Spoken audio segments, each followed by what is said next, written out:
మత్తయి సువార్త 24వ అధ్యాయము 32 వచనం నుండి 35 వచనాల వరకు దేవుని యొక్క వాక్యాన్ని భయభక్తులతో చదువుకుందాం. అంజూరపు చెట్టును చూచి ఒక ఉపమానము నేర్చుకొనుడి. అంజూరపు కొమ్మ లేతదై చిగురించినప్పుడు వసంతకాలము ఇంకా సమీపంగా ఉన్నదని మీకు తెలియను. ఆ ప్రకారమే మీరు ఈ సంగతులన్నీ జరుగుట చూచినప్పుడు ఆయన సమీపంనే ద్వారము దగ్గరనే ఉన్నాడని తెలుసుకొనుడి. ఇవన్నీ జరుగు వరకు ఈ తరము గతించదని నిశ్చయముగా మీతో చెప్పుచున్నాను. ఆకాశమును భూమి గతించిన గాని నా మాటలు ఏమాత్రమును గతించవు. ఆమేన్. చదవబడిన వాక్యం ప్రభు దీవించిన గాక. కూర్చోం దయచేసి అందరూ.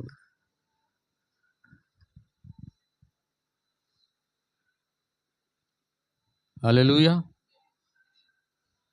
కొద్ది నిమిషాలు యొక్క వర్తమానమును మనం కొద్ది నిమిషాలు చూద్దాం. అందరూ కూడా దేవుని యొక్క వాక్యాన్ని జాగ్రత్తగా గమనించండి. యొక్క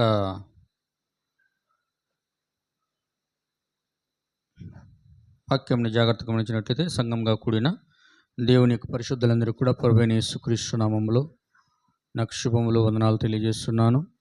ఆమేన్. హల్లెలూయా. ఇక్కడ మనము చివరి ఆదివారము ఇజ్రాయిలు దేవుని యొక్క గడియారమై ఉన్నారు, ఆమేన్ అనే యొక్క వర్తమానం మనం చూసాం.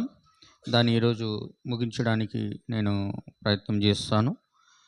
ఇక్కడ చూడండి, మత్తయి సువార్త 24వ అధ్యాయము 33వ వచనమును కానీ 32వ వచనమును కానీ మీరు జాగ్రత్తగా గమనించినట్లయితే, అంజూరపు చెట్టును చూచి ఒక ఉపమానము మీరు నేర్చుకొనుండి. అంజూరపు చెట్టును చూచి ఒక ఉపమానం మీరు నేర్చుకోండి. ఉపమానం అంటే ఏమండి? హల్లెలూయా. దేవుని యొక్క నామానికి మహిమ కలుగును గాక. దాని గురించి మీరు కానీ ప్రకటన గ్రంథంలో ఒకసారి గమనించినట్లయితే, ఉపమానం అంటే అక్కడ ప్రభువైన యేసుక్రీస్తు వారు దాని గురించినటువంటి అర్థమును వివరిస్తూ ఉన్నారు. దేవుని యొక్క నామానికి మహిమ కలుగును గాక. ఇక్కడ మీరు ప్రకటన గ్రంథము 11వ అధ్యాయము కానీ మీరు జాగ్రత్తగా గమనించినట్లయితే అది మనకి ఎక్కడ కనపడుతుంది అంటే, చూడండి, దేవుని యొక్క నామానికి మహిమ కలుగును గాక. 8వ వచనం మీరు చూసినట్లయితే, వారి శవములు ఆ పట్టణపు సంత వీధులలో పడి ఉండును, వానికి ఉపమాన రూపముగా సొదొమనియు ఐగుప్తునియు పేరు, అచ్చట వారి ప్రభువు కూడా సిలువ వేయబడెను. ఉపమాన రూపముగా అని అంటే పైన పుట్టినట్లు ఇచ్చి ఆత్మరూపముగా అని అర్థమై ఉన్నది. ఆమేన్, ఆమేన్, హల్లెలూయా. అంటే ప్రభు అయిన యేసుక్రీస్తు వారు అంజూరపు చెట్టు అని ఒక ఆత్మ సంబంధమైన దాని గురించి మాట్లాడుతున్నాడు. ఏమండి? ఒక ఆత్మ సంబంధమైన దానిగా ఆయన మాట్లాడుతున్నాడు.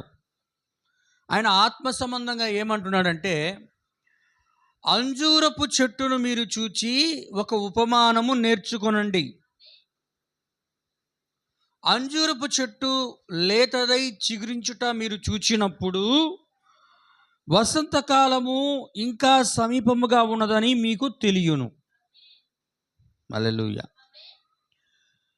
అందరూ అంజూరపు చెట్టు అంటే వాళ్ళందరూ కూడా అనేక మంది భౌతికంగా దాన్ని ఆలోచించుండొచ్చు. ఎందుకంటే ప్రతి సంవత్సరము చెట్లు ఎండిపోతాయి. ఎండిపోయిన తర్వాత అది మరలా ఆకులు లేనిదిగా తయారవుతుంది. ఆకులు లేనిదిగా తయారైపోయి మళ్ళీ దాని సీజన్ వచ్చినప్పుడు అది మరలా చిగురిస్తుంది. హల్లెలూయా. మరలా చలికాలం వచ్చినప్పుడు దాని ఆకులు ఎండిపోతాయి. ఇట్లాగా రొటీన్గా దాని యొక్క లైఫ్ సైకిల్ అనేది, దాని యొక్క జీవితం అనేది ఆ విధంగా ప్రతి సంవత్సరము కూడా మారుతూ ఉంటుంది. ఆమేన్, ఆమేన్.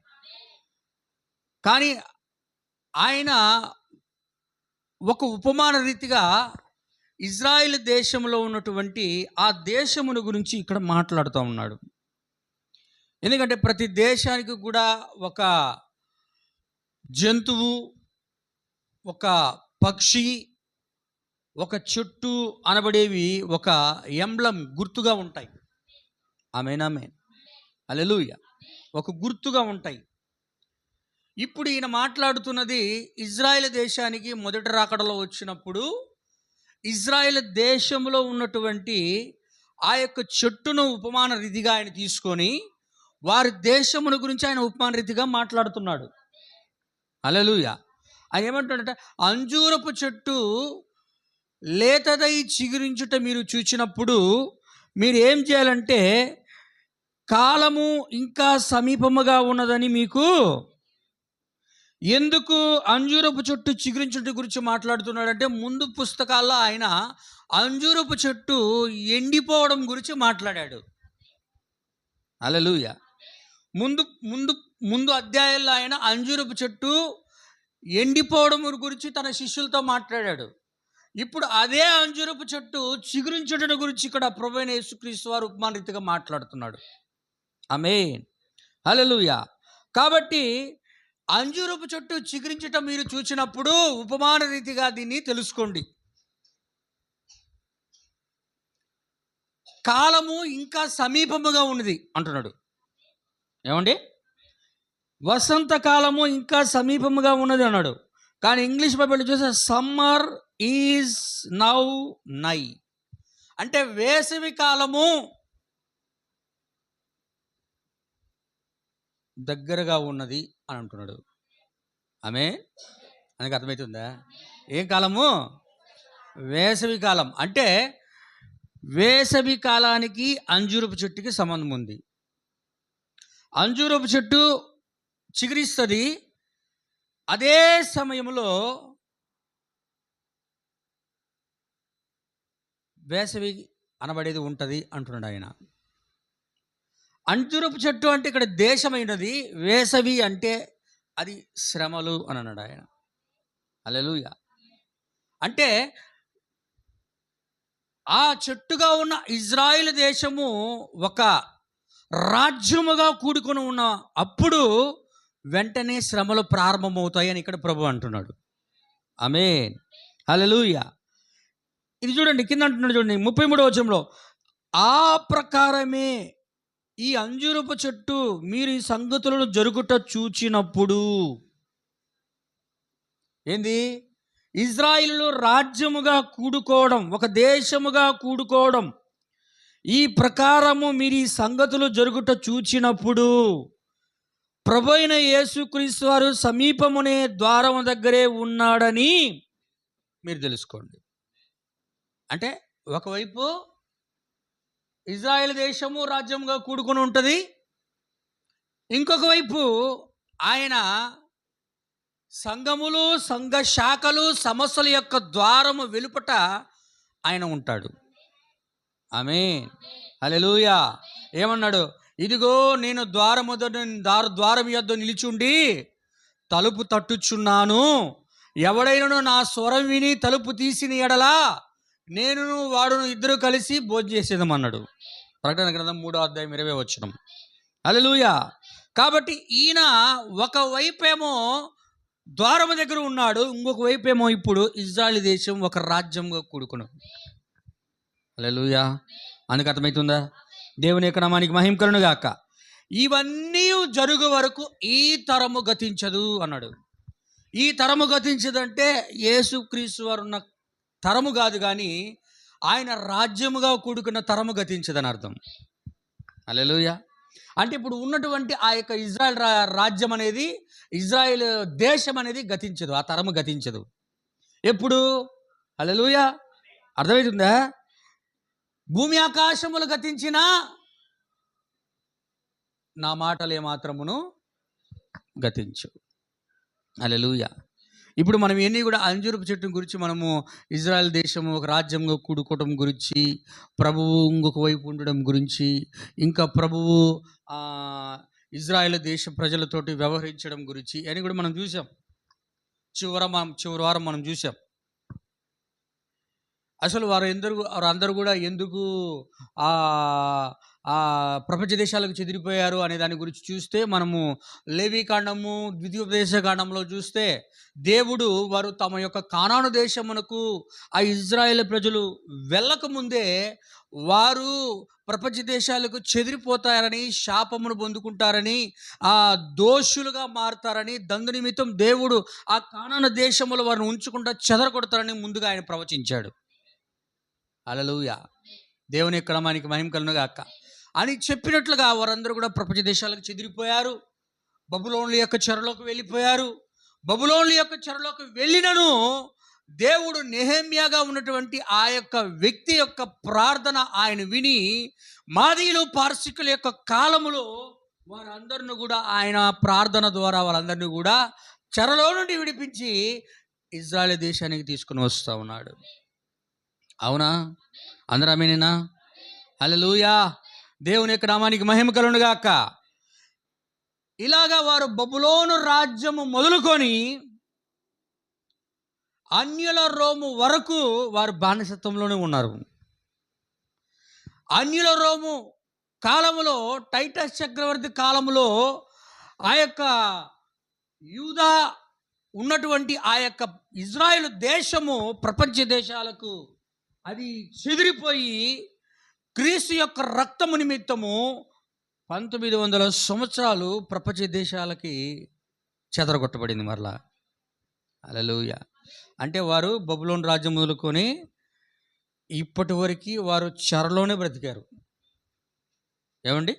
అంటే వాళ్ళకు ఒక సొంతంగా ఒక దావీదు కాలం మొదలుకొని ఇప్పటి వరకు వాళ్ళకు సొంతంగా ఒక రాజ్యం లేదు, సొంతంగా ఒక తపాలా లేదు, సొంతంగా ఒక జెండా లేదు, సొంత ఏమంటారని స్వతంత్రత లేదు. బానిసలుగా, దాసులుగా, దాసీలుగా ప్రపంచ దేశాలకి వారు కొనుక్కోబడ్డారు. హల్లెలూయా! కానీ వారి వాగ్దాన భూమి వారికి అనుగ్రహించబడిన వారు దాన్ని ఉన్నా కూడా దాంట్లో తర్వాత వాళ్ళందరూ కూడా దాసులుగా బ్రతికి పన్నులు చెల్లిస్తూ ఉన్నారు. ఏమండి? హల్లెలూయా! దేవుని యొక్క నామానికి మహిమ కలుగును గాక. కానీ దాని గురించి ఇర్మియా ప్రవక్త కొన్ని విషయాలు ప్రవచిస్తూ ఉన్నాడు.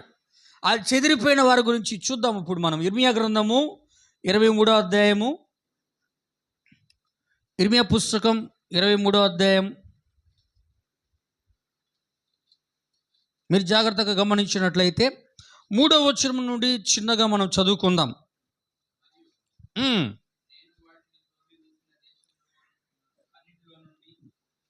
దేవుడు వారి సొంత దేశంలో నుండి ఇజ్రాయెల్ ప్రజలను త్రోలివేశాడు. హల్లెలూయా! నేను వాటిని తోలివేసిన దేశములన్నిటిలో నుండి నా గొర్రెలైన ఇజ్రాయెల్ యొక్క శేషమును మరలా ఆ ప్రపంచ దేశములలో నుండి నేను సమకూర్చి ఎక్కడికి రప్పిస్తాడంట? తమ దొడ్డి ఏంటంటే తమ సొంత దేశమైన ఇజ్రాయెల్ దేశానికి రప్పిస్తాను. ఆమేన్, ఆమేన్. వింటున్నారా? తమ సొంత దేశమైన కానాను దేశానికి, ఇజ్రాయెల్ దేశానికి, తమ సొంత దొడ్డికి నేను వాటిని, అంటే వాటిని అంటున్నాడు ఆయన. తన యొక్క గొర్రెలను గురించి మాట్లాడినట్టుగా ఆయన మాట్లాడుతున్నాడు. వింటున్నారా? వారిని గొర్రెలను గురించి మాట్లాడినట్లుగా ఆయన సంభాషిస్తూ ఉన్నాడు. ఆ గొర్రెల శేషమును సమకూర్చి, గొర్రెలు అంటున్నాడు వాళ్ళందరినీ కూడా, ఆ గొర్రెల శేషమును సమకూర్చి తమ దొడ్లకు వాటిని అవి అభివృద్ధి పొంది విస్తరించును. ఇజ్రాయెల్ ప్రజలు ఏమవుతారంట? ఇజ్రాయెల్ దేశము బాగా అభివృద్ధి పొంది విస్తరిస్తారు. ఎప్పుడు అంటే దేవుడు తమ దొడ్లోకి తీసుకొచ్చడం. హల్లెలూయా! వారు ప్రపంచ దేశాలకు ఎదిరిపోయారు, మంచిగా అభివృద్ధి చెందారు. కానీ వాళ్ళందరూ కూడా అనేక మందిలో ఆయన మంచి గొప్ప గొప్ప పేర్లు సంపాదించుకున్న వారు అనేక హింసలు పొందుకొని చనిపోయారు. కానీ ఎన్నడూ కూడా తమ సొంత దొడ్డిని వాళ్ళు చేరుకోలేదు. అడల్ఫ్ హిట్లర్, ముస్సోలిని, ఐక్మెన్, స్టాలిన్ వీళ్ళ ద్వారా ఈ యొక్క సంఘకాలాల్లో వాళ్ళందరూ కూడా ఎంతో గొప్ప పేరున్న, ప్రఖ్యాతులున్నా కూడా వాళ్ళు తమ సొంత దొడ్డికి రాలేకపోయారు. యెహెజ్కేలు 37వ అధ్యాయ ప్రవచన ప్రకారము వారందరూ కూడా తమ యొక్క జీవాన్ని వాళ్ళందరూ కూడా పోగొట్టుకున్నారు. హల్లెలూయా. దేవుని యొక్క నామానికి మహిమ కలుగునుగాక. కానీ ఇక్కడ ఏమంటాడంటే వాళ్ళందరినీ దేవుడు ఏం చేశాడంటే తమ యొక్క సొంత దొడ్డికి నేను వారిని రప్పించేదను, అవి అభివృద్ధి పొంది విస్తరిస్తారు. వాళ్ళు ఏమవుతారంట? వాళ్ళు అభివృద్ధి పొంది విస్తరిస్తారు. దేవుడు ఇప్పుడు వాళ్ళని రప్పించిన వాడు ఆయనే, వారిని అభివృద్ధి చేస్తున్నవాడు ఆయనే, వారిని విస్తరించేటట్లు కూడా చేస్తున్నవాడు ఆయన. ఆమేన్, హల్లెలూయా. 4వ వచనం చూడండి. నేను వారి మీద ఏం చేస్తున్నాడు ఆయన? ఇప్పుడు వాటి మీద, ఆ గొర్రెల మీద నేను కాపరులను నియమించెదను. ఇక మీదట ఆ గొర్రెలు భయపడకు ఉండును, ఆ గొర్రెలు బెదరక ఉండును, వాటిలో ఒక్కటైనను తప్పిపోకుండాను వీరు నా గొర్రెలను మేపెదురు. ఇది యెహోవా వాక్కు. ఆమేన్, హల్లెలూయా. ఇప్పుడు వాళ్ళ మీద దేవుడు రబ్బీస్ని ఉంచాడు, కాపర్లను ఉంచాడు. ఇజ్రాయెల్ దేశం అంతా కూడా ఉన్న వారందరితో కూడా. హల్లెలూయా. వాళ్ళందరూ కూడా వాళ్ళ గొర్రెల్ని వాళ్ళు మేపుతూ ఉన్నారు. ధర్మశాస్త్రం అనే వాక్యం చేత వాళ్ళని పోషిస్తూ ఉన్నారు. ఆమేన్, ఆమేన్. దేవుని యొక్క నామానికి మహిమ కలుగునుగాక. ఇలాగ చేసి 5వ వచనంలో అంటున్నాడు చూడండి. యెహోవా ఇలాగు ఆజ్ఞ ఇచ్చుచున్నాడు, రాబో దినముల్లోనూ నేను దావీదునకు నీతి చిగురును పుట్టించెదను. ఎవరు పుట్టిస్తాడంట ఆయన? రాబో దినములలో ఇజ్రాయెల్ దేశంలో దావీదునకు వేరు చిగురు అంటే ప్రభువైన యేసుక్రీస్తు. దావీదు వేరు చిగురు అండి. దావీదు యొక్క వేరు చిగురు ఎవరు? ప్రభువైన యేసుక్రీస్తు. హల్లెలూయా. నేను వేరు చిగురును పుట్టించెదను, నీతి చిగురును పుట్టించెదను. అతడు ఎవరు? ప్రభువైన యేసుక్రీస్తు వారు రాజై వారందరినీ కూడా ఆయన పరిపాలన చేయును. ఆయన వివేకముగా నడుచుకొనుచు కార్యము జరిగించును, భూమి మీద నీతి న్యాయములను జరిగించును. అతని దినములలో యూదా రక్షణ నొందును, ఇజ్రాయేలు నిర్భయముగా నివసించును. యెహోవా మనకు నీతి అని అతనికి పేరు పెట్టుదురు. హల్లెలూయా. యెహోవా మనకు, యెహోవా నీతి అంటే ఏదో ఉంటుంది కూడా. యెహోవా సిద్కేనా? దేవుని యొక్క నామానికి మహిమ కలుగునుగాక. ఇక్కడ దావీదు వేరు చిగురును ఆయన ఇజ్రాయెల్ ప్రజలకి ప్రభువైన యేసుక్రీస్తు గారు ఇచ్చివాడు ఉన్నాడు. ఆయన వారందరినీ కూడా రాజుగా ఉండి వారందరినీ కూడా ఆయన పరిపాలన చేస్తాడు. హల్లెలూయా. ఆయన వివేకముతో నడుచుకుంటాడు, భూమి మీద నీతి న్యాయములను జరిగిస్తాడు. ఇది 1000 ఏళ్ల పరిపాలన. ఆమేన్. ఏందండి అది? 1000 years రూలింగ్, తర్వాత ఎటర్నిటీ గురించి ఎక్కడ మాట్లాడుతున్నాడు. ఆయనకి యెహోవా మనకు నీతి అని అతనికి పేరు పెట్టుదురు. ఆ తర్వాత ఒక మాట అంటున్నాడు, చదవండి 7-8 వచనాలు దయచేసి. కాబట్టి రాబో దినములలో జనులు ఇజ్రాయేలును ఐగుప్తు దేశంలో నుండి తప్పించిన యెహోవా జీవము తోడు అని ఇక ప్రమాణము చేయక, ఉత్తర దేశములో నుండి నేను గొట్టిన దేశమన్నింటిలో నుండి వారిని రప్పించిన యెహోవానగు నా తోడని ప్రమాణము చేతులని యెహోవా సెలవిచ్చుచున్నాడు, మరియు వారు తమ దేశములో నివసింతురు. హల్లెలూయా. వింటున్నారా? దేవుని యొక్క నామానికి మహిమ కలుగునుగాక. జరగబోతున్న ఇప్పుడు ప్రస్తుతానికి వారు తమ యొక్క తమ దేశంలో వారు నివసిస్తూ ఉన్నారు. కానీ ప్రభువైన యేసుక్రీస్తు వారు రాజుగా ఉండి నీతి న్యాయములను అనుసరించి వివేకముతో ఆ దేశంలో ఉండి ప్రపంచమును మొత్తము, భూమి మొత్తము కూడా ఆయన పరిపాలిస్తూ ఉన్నప్పుడు వారందరూ కూడా యెహెజ్కేలు ప్రవచనం ప్రకారము తమ యొక్క సొంత దేశములు వారందరూ కూడా భూభాగములు పంచి ఇవ్వబడి వారు ఒక దేశంగా అక్కడ నివసిస్తారు. ఆమేన్. అదే అదే అదే సంఘటన గురించి ఇంకో చోట చూడండి. ఇర్మియా గ్రంథము 31వ అధ్యాయము 7వ వచనం నుండి చదవండి. 7 నుండి.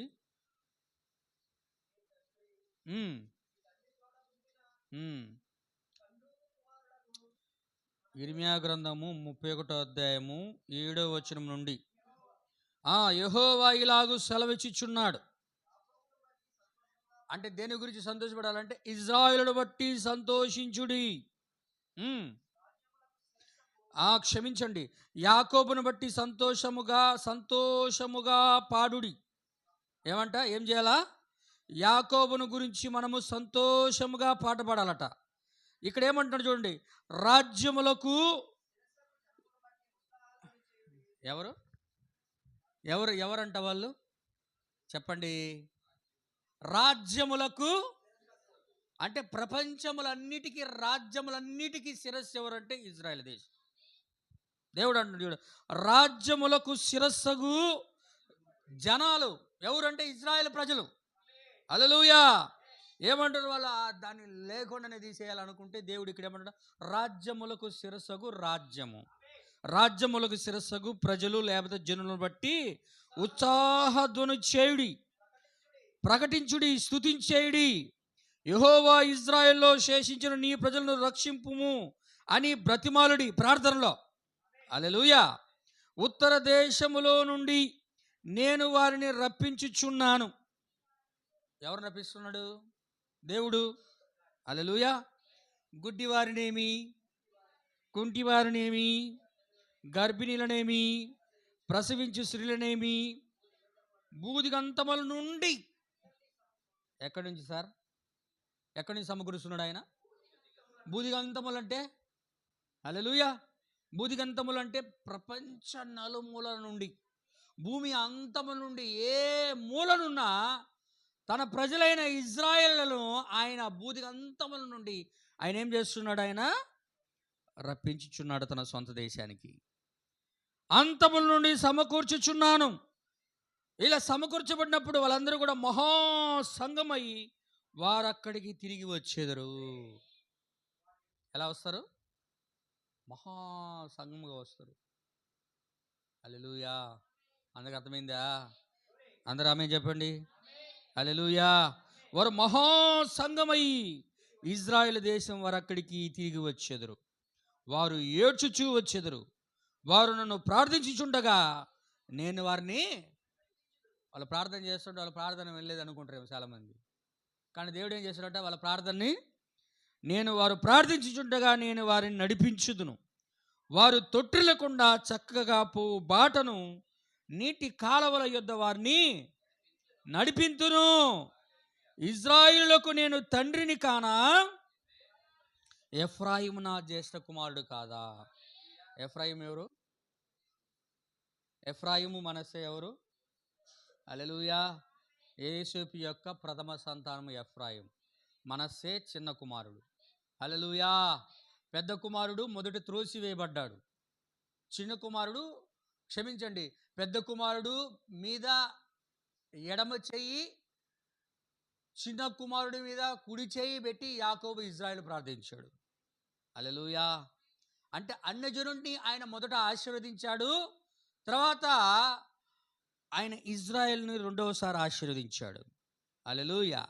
కానీ ఇక్కడ ఏమంటుందంటే ఎఫ్రాయిము నా జ్యేష్ఠ కుమారుడు కాడా అని కింద అంటున్నాడు. జనులారా యెహోవా మాట వినుడి, దూరమైన ద్వీపములలోనికి దాన్ని ప్రకటింపుడి.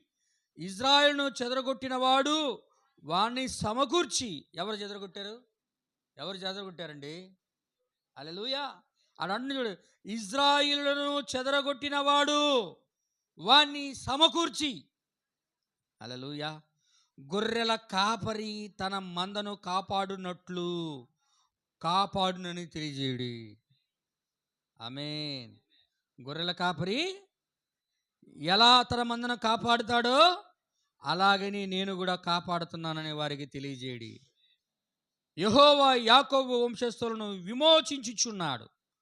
వారికంటే బలవంతుడైన వాని చేతిలో నుండి వారిని విడిపించుచున్నాడు. వారికంటే బలవంతుడైన వాడు ఎవడు అంటే ప్రపంచ దేశాలు. వారికన్నా బలవంతుడైన వాడు అంటే అపవాది. హల్లెలూయా. ప్రపంచ దేశాలను ఎవరి చేతులు ఉన్నాయి? ఈ లోకం రాజ్యములన్నీ నాకు అప్పగించబడి ఉన్నాయి. హల్లెలూయా. ఇక్కడ అంటున్నాడు ఆయన బలవంతులైన వారి చేతిలో నుండి ఆయన వారిని విడిపిస్తూ ఉన్నాడు. అంటే వారిని ప్రపంచంలో ఎవరైనా ఏ ఆపద కలిగించాలన్నా వారిని అందరి చేతుల నుండి దేవుడే వారిని రక్షించి కాపాడి వారిని విడిపిస్తూ ఉన్నాడు. ఆమేన్. వారు వచ్చి ఒక దినమున ఏం చెబుతారు? సియోను కొండ మీద ఉత్సవధ్వని చేతురు, యెహోవా చేయు ఉపకారమును బట్టి, గోధుమలను బట్టి, ద్రాక్షారసమును బట్టి, తైలమును బట్టి, గొర్రెలకు పశువులకు పుట్టు పిల్లలను బట్టి సమూహములను వచ్చెదరు. వారిక ఎన్నటికి కృషింపక నీళ్లు పారు తోట వలె నుందురు. ఆమేన్. వారు ఎలా అభివృద్ధి పొందుతారో, దేవుడు ఎలా వారిని కాపాడుతారో, దేవుడు వాళ్ళు ఎలా విస్తరిస్తారో అక్కడ మాట్లాడుతూ ఉన్నాడు. ఆమేన్, ఆమేన్. కింద అంటున్నాడు చూడండి, ఆ మాట చదివి నేను ముగిస్తాను. ఏమంటున్నాడు అక్కడ? ఆ 11వ వచనంలో, వారి దుఃఖమునకు ప్రతిగా సంతోషమునిచ్చి వారి ఆదరించేదను, వారి విచారమును కొట్టివేసి నేను వారికి ఆనందమును కలుగుజేతును గనుక కన్యకలు, యవనులు, వృద్ధులను కూడా నాట్యమందు సంతోషించెదరు. హల్లెలూయా. వింటున్నారా? ఎక్కడ ఇవన్నీ జరుగుతాయంటే సియోను కొండ మీద, దేవుని యొక్క రాజ్యంలో. ఆమేన్. అందరు గట్టిగా ఆమేన్ చెప్పండి.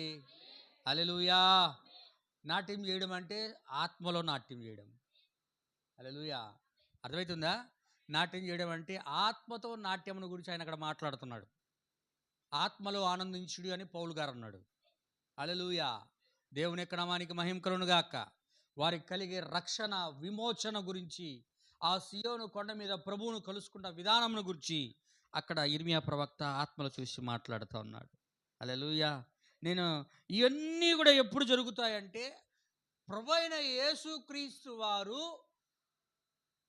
ఆ దినమున ఇజ్రాయేలు ప్రజలకు ప్రత్యక్షమైనప్పుడు, యెహోవా వారికి ప్రత్యక్షమైనప్పుడు, ఆ ఒలివల కొండ మీద ఆయన కాలు మోపినప్పుడు, ఆ అన్యజనులందరూ కూడా సమకూడి ఇజ్రాయేల్ ప్రజల మీదకి వచ్చినప్పుడు ఈ సియోనులో జరగబోయే దాని గురించి ఆయన మాట్లాడుతున్నాడు. హల్లెలూయా. అందుకు అర్థమవుతుందా? కాబట్టి ప్రపంచ దేశాలకి చెదరగొట్టినవాడు ఆయనే, మరలా సమకూర్చినవాడు ఆయనే, వాళ్ళని రక్షిస్తున్నవాడు ఆయనే, వారిని కాపాడుతున్నవాడు ఆయనే, వారిని ప్రస్తుతం చుట్టూ ఉన్నటువంటి ప్రపంచ దేశముల నుండి కూడా సంరక్షించి కాపాడి వారిని ముందుకు నడిపిస్తూ కాపరిగా ఉండి నడిపిస్తున్నవాడు కూడా ఆయనే.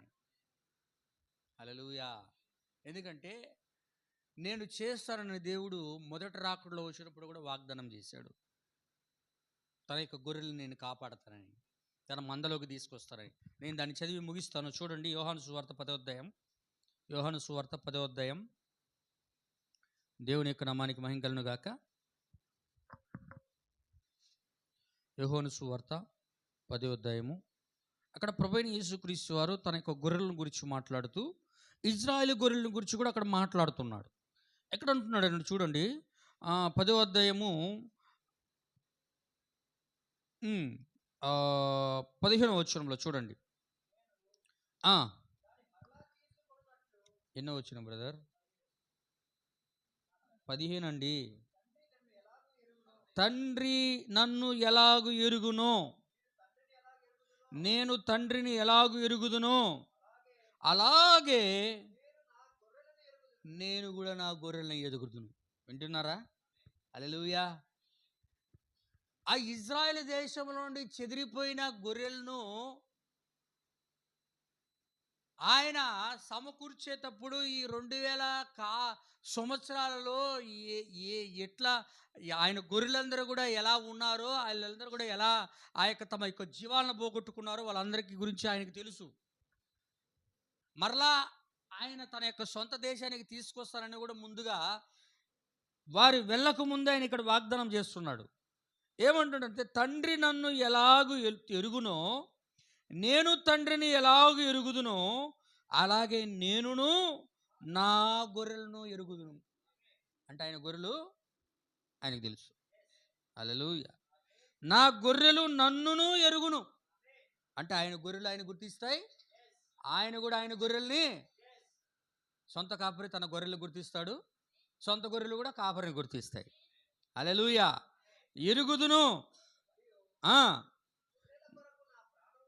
ఆ గొర్రెల కొరకు, ఎవరైతే చెదిరిపోబోతున్నారో ఆ గొర్రెల కొరకు, ఎవరైతే రాబోతున్నారో అన్యులైన ఆ గొర్రెల కొరకు నా ప్రాణమును నేను ఇద్దరి కోసం పెడుతున్నాడు ఆయన. అంటే వధువు కొరకు పెడుతున్నాడు, ఇజ్రాయెల్ ప్రజల కొరకు పెడుతున్నాడు. ఏమండి? గొర్రెపిల్ల జీవగ్రంథంలో ఎవరి పేరైతే రాయబడి ఉన్నదో వారు అందరి కొరకు ఆయన తన యొక్క ప్రాణమును పెట్టుచున్నాడు. హల్లెలూయా. అందుకంటే నా గొర్రెల కొరకు నా ప్రాణమును పెట్టుచున్నాను అని ఇక్కడ 16వ వచనం. ఈ దొడ్డివి ఏంటంట? ఈ దొడ్డివి కానీ వేరే గొర్రెలు కూడా ఉన్నాయి నీకు. అంటే అక్కడ మాట్లాడుతున్నాడు, అయ్యా హల్లెలూయా, ఈ దొడ్డివి కానీ వేరే గొర్రెలను నక్కలు, అంటే అన్ని జనుల గురించి మాట్లాడుతున్నాడు. అదే సమయంలో ఇజ్రాయెల్ ప్రజల గురించి కూడా మాట్లాడుతున్నాడు. ఈ దొడ్డివి కానీ వేరే గొర్రెలను నక్కలవు, వాటిని కూడా నేను తోడుకొని రావలను, అవి నా స్వరం వినును, అప్పుడు మంద ఒకటియును గొర్రెల కాపరి ఒక్కడు అగును. హల్లెలూయా. అంటే ఇజ్రాయెల్ గొర్రెల గురించి మాట్లాడుతున్నాడు. గొర్రెపిల్ల జీవగ్రంథంలో జగత్తు పునాది వేయబడక మునిపే ఎవరి పేర్లైతే ఆయన రాసి ఉంచాడో ఆ రాబోతున్న గొర్రెల గురించి కూడా ఆయన ముందు మాట్లాడుతున్నాడు. ఆ గొర్రెలు ఈ గొర్రెలు అన్నీ కూడా కలిసి ఒకే దొడ్లో ఉంటాయి. ఆ దొడ్డు ఏంటంటే ఇజ్రాయెల్ దేశం. వింటున్నారా? హల్లెలూయా. దేవుని యొక్క నామానికి మహిమ కలుగును గాక. ఈరోజు అయితే మనం అందరం కూడా ఆయన చేతుల్లో ఉన్నాం, అరచేతుల్లో ఉన్నాం. ఈరోజు మన జీవం ఆయనలో దాచిపెట్టబడి ఉంది. కానీ ఎత్తబడుట తరువాత 1000 ఏళ్ల పరిపాలన అప్పుడు ఎత్తబాటులో ఉన్నవారు, సియోనులో ఆ యొక్క ఇజ్రాయెల్ దేశంలో విమోచించబడిన వారు అందరూ కూడా పునర్ధానమును పొందుకొని ఎత్తబాటులో వారందరూ కూడా తమ యొక్క సొంత దేశములో ఉన్నప్పుడు వారందరికీ రాజు ఒక్కడే, కాపరి ఒక్కడేగా ఉండి ఆయన అందరినీ పరిపాలన చేయబడే ఉన్నాడు. ఇవి కానీ వేరొక గొర్రెలు కూడా నాకు కలవు, వాటిని కూడా నేను ఎక్కడికి తీసుకురావాలి? ఈ దొడ్లోకి తీసుకురావాలి అంటున్నాడు అక్కడ. హల్లెలూయా. ఈ దొడ్డివి కానీ వేరే గొర్రెలను నాకు కలవు, వాటిని కూడా నేను తోడుకొని తీసుకొని ఏం చేయాలంట? తీసుకురావాలా. ఎక్కడ? ఈ దొడ్లోకి. హల్లెలూయా. గొర్రెల కాపరి యొక్క దొడ్లోకి నేను తీసుకొని రావలను, అవి నా స్వరం వింటాయి, అంటే నా వాక్యాన్ని వింటాయి తీసుకురావాల్సిన గొర్రెలు. అప్పుడు ఆ గొర్రెలు ఈ గొర్రెలు అంతా కలిసి మంద ఒకటి అవుతుంది. అప్పుడు గొర్రెల కాపరి కూడా ఒకటవుతుంది. అప్పుడు దాకా ఏం చేస్తాడంటే దేవుడు వాళ్ళకి కాపరులు ఉంచుతాడు. ఇక్కడ కూడా 5 రకాల పరిచర్య ద్వారా ఇక్కడ కూడా వాళ్ళకి కాపరులు ఉంచుతాడు.